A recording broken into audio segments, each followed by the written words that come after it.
Hello everyone, my name is Tioluani and I'm here to talk about something pretty different. I don't usually post on my channel. I'm trying to change that, but today I'm here to talk about intercultural parenting and I'm here to speak on my experiences and hopefully I can make this a series.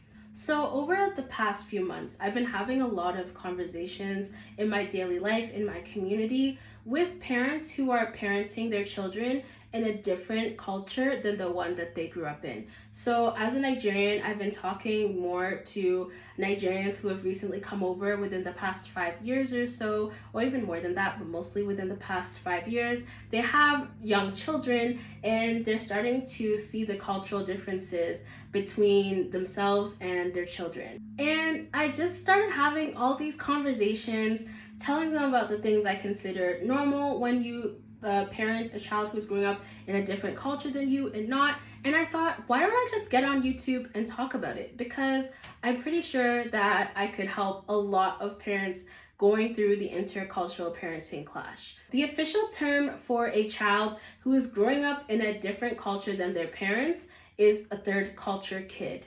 Third culture kid. And what does this mean? It means that their parents' culture is one culture. It means that the culture they're growing up in is another culture. And it means that they are kind of creating this space where there's a third culture and it's a mix of both of those cultures and they're contending with themselves. They're mediating between these two cultures. They're negotiating. They're trying to understand their identity in this third space. They're not one or the other. They're not fully from their parents' country because while they might understand a lot of the food, the music, the customs, they might not agree with everything or understand everything, but they don't fully belong in the place that they've moved to either sometimes. They don't fully assimilate into that culture either because while there's a huge part of their identity when they go home from school, for instance, that is just nothing like the culture they're growing up in. So, I am a third culture kid. I am a Nigerian Canadian. What this means is that my parents came from Nigeria indirectly. There were a bunch of countries in between. They came to Canada. They had me before they came to Canada. We've been in Canada for the past 20 or so years. In that time, I was a really little kid from when we came in, and now I am a full-grown adult. I've gone to school, I've gotten my degrees, and now I'm working. I want to make this video as a way to encourage the parents of third culture kids and a way to kind of show what's going on in their child's minds. I realized a huge issue is the fact that children are not able to communicate their needs well. And for something as complex as intercultural clashes, they're not usually able to vocalize much at all until they become much older. My personal experience being a third culture kid was really tough. So I grew up in Canada in the 2000s and the 2010s. And I had a lot of differences between my parents. We had a lot of value differences, and it was just really hard to go through, not really having anybody who was talking about it. So I want to become that voice on the internet who's talking about the complexities of these kinds of things, specifically as a Nigerian Canadian. In the conversations I've been hearing with parents, I've been hearing a lot of, my child doesn't value a lot of the same things I do, or they're defiant, they don't really listen to me, they don't do what I tell them to do, they like certain things that I consider inappropriate, and I consider my culture to be very conservative in certain values. I feel like they're too open-minded for me. I don't understand what's happening, and I just want to shed some light on what it is to be a third culture kid and what it is to navigate the world in that space. I think the one thing I do want to say before I start this series is take heart. It's really, really tough. Parenting is tough in general, and parenting between different cultures is going to be difficult. There is no way around it. I definitely have a lot of do's and don'ts that I see parents do. My parents definitely did. I respect my parents wholeheartedly, but I also understand that every generation must be better than the last one, than the one that came before them. So I am pointing out these do's and don'ts, not as a way to say that anybody is a horrible parent, but just to kind of show how cultural differences can come to light in these different practices. This is definitely gonna have to be a series, but one thing I'm going to say is don't parent your children with fear. there is a lot of distrust I found when talking to parents of third culture kids, where they don't trust the culture that they've moved into. So in my case, my parents came from Nigeria and I was growing up here in Canada. My parents did not trust this culture at all. They were like, I've seen those white children. They're disrespectful to their parents. They don't have any ambition in life. They don't do this, they don't do that. I'm not saying this is 100% true, but I'm saying that from their perspective, this is how they saw it. So they saw Canadian kids as something they did not want their children to be. And because of that, they parented with fear. For my parents, this manifested in the form of them not really letting me go anywhere and not really letting me connect with the friends I was making at school, because they were scared I was going to become like them. And a big thing I kept hearing is, you are not your friends. You are not them. They are not you.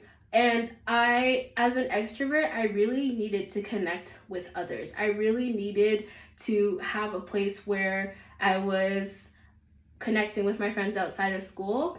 And so this caused a lot of resentment in me. And there are a bunch of other examples that we'll definitely get into, but don't parent with fear.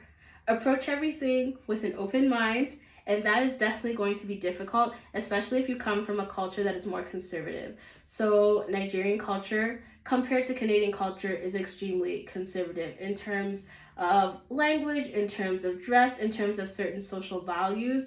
Is extremely conservative compared to a country like Canada, for instance. And so when my parents saw that I was taking on some of these social values, they got a little bit scared and started parenting out of fear. Parenting out of fear is really bad, because your children can sense that some things are not really adding up, but they can't really voice it. And so it might cause resentment. A really important piece in third culture parenting as well is communication. You have to communicate with your kids. Coming from Nigerian culture, the old school prevailing culture, because my parents are Gen X, I know millennial parents are a little bit different than Gen X parents. The prevailing culture is, you tell your children what to do, your children don't tell you what to do. So if you tell them go over there, they're gonna go over there. They're not going to question you. They're not going to say this is a more efficient option. They're going to do exactly what you tell them to do. And there are other ways in which this manifests. Oftentimes, parents in Nigerian culture believe that their will should supersede their child's will. And this is not how people in Canada generally think. I'm talking in very broad terms here. Of course, there are exceptions for everything. In Canada, children communicate with their parents more openly. And in Nigerian culture, this might be seen as disrespectful, but children are actually just communicating their opinion. So it's really important to get into your child's head and ask them what's going on. And establishing open communication with them really early will create a culture in your family where if they don't like something you're doing, they'll tell you. However, as a parent, you have to be receptive. And this is really difficult, of course, because in Nigerian culture, being receptive to your children is not really a thing. And I'm not talking about physical needs. I'm not talking about things like putting food on the table, because most Nigerian parents I know are fantastic with this. I'm talking more about emotional needs. If your child says they need a hug, or they need some emotional comfort, or they don't like when you say certain things, you cannot ignore your children. You have to listen to them.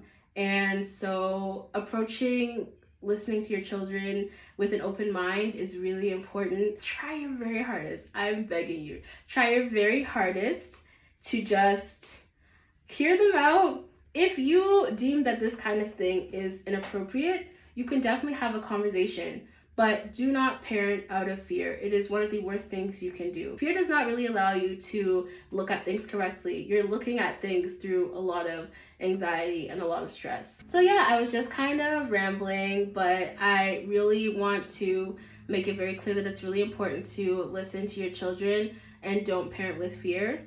And when I say listen to your children, I don't mean listen and react in a way that is very negative, because your children will most likely develop a pattern of not telling you things, and that's not what you want. It's really important to listen to your children in this process of third culture parenting, especially when it comes to things that you do not agree with. In fact, let me just say it right now. If your child is a third culture child, there is no way they are going to end up with the exact same social values that you have, because they are growing up in a different culture. they are not going to copy and paste what you have. So it's really important to recognize that and remember that when you're talking with your children. And I acknowledge that this is very difficult, but in making this series, I just want to kind of help you understand your children a little bit and also manage expectations on what is going to happen. The purpose of this series is not to make your children into mini versions of you. It's to understand them and to help them work through this very complex identity that they're forming for themselves. So that's basically all I have to say for now. I definitely have a lot more to say, but I just wanted to make an introductory video. I will absolutely be back with more, and I'm sure I will have had more conversations, and I'm really excited to see where this journey takes us. Bye!